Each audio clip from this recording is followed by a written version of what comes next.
नमस्कार दोस्तों, मैं आचार्य ध्यान आमीन और यहाँ अष्टावक्र महागीता के ऊपर ये 16वां सूत्र है जिसकी मैं व्याख्या कर रहा हूँ। एक एक बात को समझने की कोशिश करेंगे तो बहुत ही अच्छे से इस सूत्र को समझ जाएंगे। इस सूत्र में अष्टावक्र अपने शिष्य जनक को कहते हैं कि ये सृष्टि तुझ में ही समाई हुई है, तू प्रकाश रूप है, ये सृष्टि तुझ में ही समाई हुई है। फिर जो है तो हीन भावना वाले विचारों को मन में स्थान ना दे।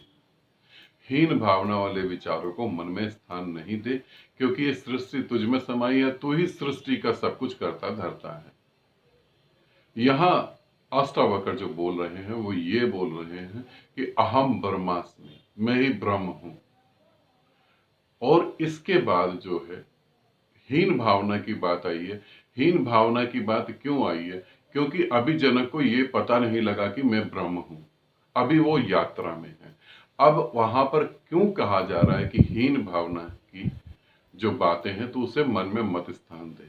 साधक के साथ क्या होता है कि आपकी साधना काल में जब आप साधना कर रहे होंगे या साधक होंगे या आप ये धर्म और मंदिर मस्जिदों गुरुद्वारों को नहीं मानते होंगे तो आपका विरोध होता होगा और बहुत सारे लोग समझाते होंगे कि जो आप कर रहे हैं वो गलत है, जो हम कर रहे हैं वो ठीक है।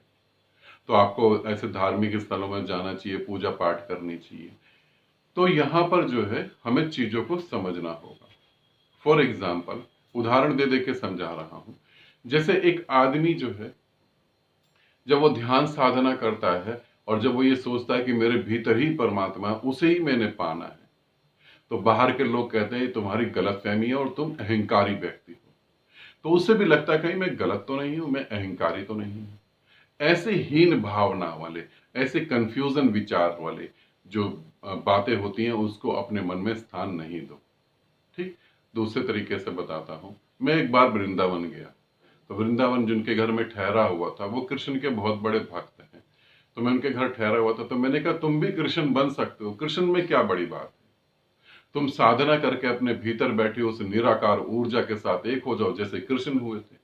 उन्होंने कहा तुमने तो बहुत बड़े पाप की बात कर दी, तो पाप है, महापाप है, वो तो नारायण का रूप है और हम तो तुच्छ मानव हैं, हम तो पापी इंसान हैं। हम पापी इंसान कभी उनके जैसे हो सकते हैं? ये कैसे सोच लिया आपने? अब ये व्यक्ति जो है ये सदा ही ये भक्ति में भी नहीं उतर पाएगा, ये सदा ही इसी तरीके से जिएगा और इसी तरीके से मर जाएगा, मगर इसकी कोई गति नहीं होगी, क्योंकि इसने अंदर इतनी हीन भावना बिठा रखी, हम तुच्छ मानव हैं। जब तुम कहते हो कि हम तुच्छ मानव हैं, हम पापी हैं, हमने ऐसे कर्म कर दिए कि हम परमात्मा में लीन नहीं हो सकते, तो हकीकत में तुम परमात्मा को ही गाली बक रहे हो। क्योंकि जिसने तुम्हें बनाया, जिसकी वजह से तुम इस पृथ्वी पर सांस ले रहे हो, तुम ये कह रहे हो कि हम तुच्छ हैं, तो तुम्हारा बनाने वाला भी ऐसा ही होगा। और फिर तुमने कौन से गलत कर्म कर दिए? तुम्हारे से हर चीज उठती है, उसी की वजह से उठती है। बिना परमात्मा की परमिशन के तो तुम सांस भी नहीं ले सकते। फिर तुम्हारे कैसे कर्म हो गए, इसे समझना। फिर कर्म तुम्हारे कैसे हो गए? तो ऐसे हीन भावना और ऐसे लोगों से अष्टावक्र तो नहीं बोलते जनक को, क्योंकि वो राजा हैं और वो आमने सामने बात कर रहे हैं, मगर यहां मैं आपके सामने बात कर रहा हूं। तो ऐसे लोगों से भी दूर रहना, इनसे बात नहीं करना। क्योंकि जब साधक साधना में डूबता तो उसके घर परिवार के समाज के लोग कहते हैं अरे भगवान को नहीं मानता, तू पूजा नहीं करता, मंत्र जाप नहीं करता, मंदिर नहीं जाता, तो पापी है। तब लगता है साधक को एक बार कहीं मैं गलत तो नहीं हो गया? नहीं, तुम ठीक हो बिल्कुल। धूप बत्ती जला देने से अगर कुछ होता तो गीता में कृष्ण भी अर्जुन को कहते कि युद्ध छोड़ दे, तू जाके फूल माला लेकर आ और आधा किलो लड्डू लेकर आइयो और धूप बत्ती लेकर आ, पहले मेरे चरणों में धूप बत्ती जला और लड्डू चढ़ा और मेरे को माला पिना, आगे की बात हम बाद में करेंगे। कृष्ण ने ऐसा कभी नहीं कहा। तो इसे समझ लेना, अच्छे तरीके से समझ लेना। हीन भावना के जो भी विचार हैं उसे तुम अपने मन से बिल्कुल निकाल देना। ये समझना हर कर्म हर कृत्य तुम्हारा नहीं है, परमात्मा के द्वारा हो रहा है। अब उसको समझकर तुम अपने भीतर और डूबना, और अपने भीतर जितना डूबते चले जाओगे उतना ही जानोगे कि तुम ही सब जगह विराजमान हो, क्योंकि वो ऊर्जा सब जगह विराजमान है। तो तुम में ही, अष्टावक्र कहते हैं, तुम में ही सृष्टि छुपी हुई है।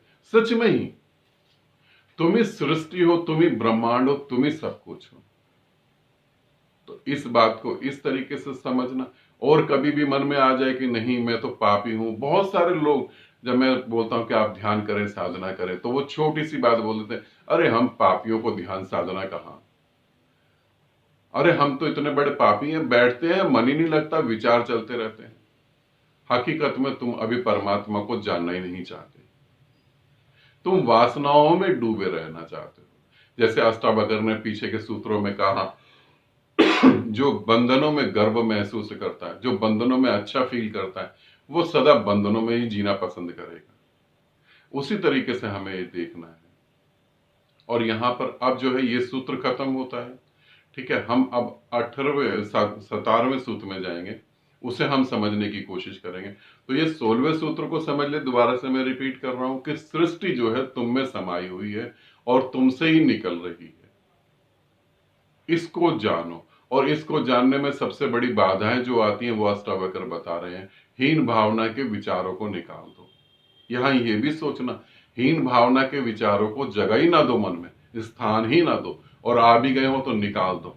फिर अगर हीन भावना के विचार है तो दूसरे भी तो विचार होंगे। हाँ, दूसरे भी विचार है। फिर तुम वो विचारों को स्वीकार करो जो तुम्हें बताए जा रहे हैं, जो तुम्हें ये कहा जा रहा है तुम ही परमात्मा हो, तुम्हारे अलावा कोई परमात्मा नहीं है। जहां कहा जा रहा है परम सुख तुम्हारे भीतर है, और तुम्हारी दृष्टि अगर बाहर सुख प्राप्त करने में, तो वो तुम्हें प्राप्त नहीं होगा, क्योंकि बाहर सुख होता ही नहीं है। एक आखिरी उदाहरण दे रहा हूं, उसे समझ लें। ये ऐसे ही है जैसे एक आदमी बैठा हो अपने घर में, और उसके घर में दाल चावल आटा पानी नमक सब कुछ रखा हो, और वो भूख के मारे तड़प रहा हो, और वो ये कहे कि मैं तो भूख के मारे तड़प तड़प के मर जाऊंगा, इतना बड़ा पापी हूं, मेरे मुंह में अन्न तो आएगा ही नहीं, मैं खाना तो खा ही नहीं पाऊंगा, मैं इतना बड़ा पापी हूं। ऐसा व्यक्ति सदा में सदा जो सोचता है उसी के हिसाब से उसे कर्म फल मिलता है और वो मर जाता है। अब एक आदमी अपने घर में बैठा है, वो आटे को देखता है, सब चीजों को देखता है। अब वो इसमें से वो विचार उठाता है कि आटे को पानी को कैसे मिलाना है, किस चीज को किस चीज के साथ जोड़ना है। वैसे ही ये पूरे संसार की सृष्टि है। यहां पर जब तुम साधना करते हो तो तुम्हें पता लगता है मुझे किसके साथ ज्यादा संबंध बनाने हैं, किसके साथ संबंध तोड़ने हैं, कौन मुझे गति देगा, कौन मुझे गति नहीं देगा। तब तुम्हें जब समझ आती है तो तुम्हें उसे फॉलो करना चाहिए। दुनिया कुछ भी कहती रहे, तुम्हें यह देखना चाहिए तुम्हारे भीतर क्या उठ रहा है। जो तुम्हारे भीतर उठ रहा है वो ज्यादा सत्य होगा, क्योंकि दुनिया जो कह रही है और जो जी रही है वो तो तुम सभी देख रहे हो कि हमारे आसपास कैसे लोग जी रहे हैं। इसे ध्यान रखना, आनंदित रहना, सदा खुश रहना। बहुत बहुत प्रेम आप सभी को।